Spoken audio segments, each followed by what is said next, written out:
Hello, hello, happy Tuesday to you. And I always put the days of the week in so that maybe you're watching and you're thinking, geez, what did she say on Tuesday? Okay, well, it's Tuesday and I'm wearing green. Who am I? I am Kitti Andrews with Fluent and Fabulous.com, and I'm here to give you one word per day so that you can learn English at your pace, because my fellow ADHDers and dyslexics, we learn in a different way, and I find that slow and steady wins the race.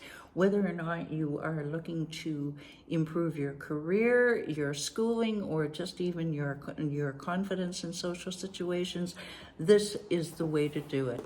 And all the material comes from the IELTS test system. I also help people with CELPEEP in Canada. So these words will serve you well wherever you go. Today's word is collision. And this is kind of a cool one.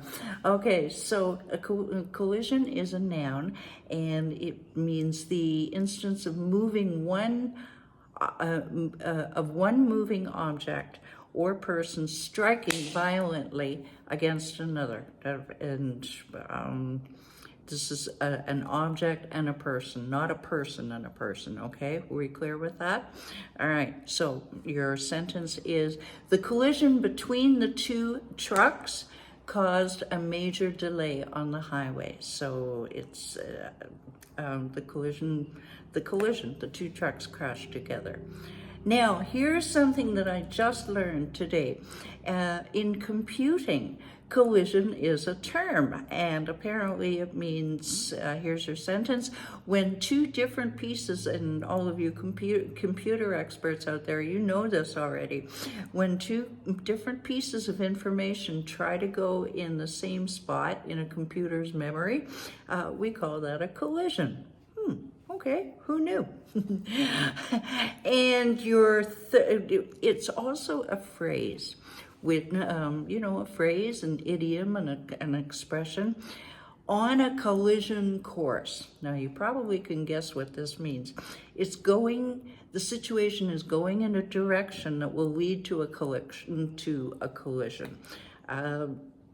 So their marriage was on a collision course because they were fighting all the time, okay? That was destined for not physical violence. It was destined to go boom, okay? All right, come in to, if you would like any information about my online courses, or in person, if you're in my local area of Halifax, Nova Scotia, then just text or WhatsApp the phone number down below, and we will see you tomorrow with the word of the day. And in the interim, and I forgot to do this yesterday, in the interim, be fluent and fabulous. Bye for now.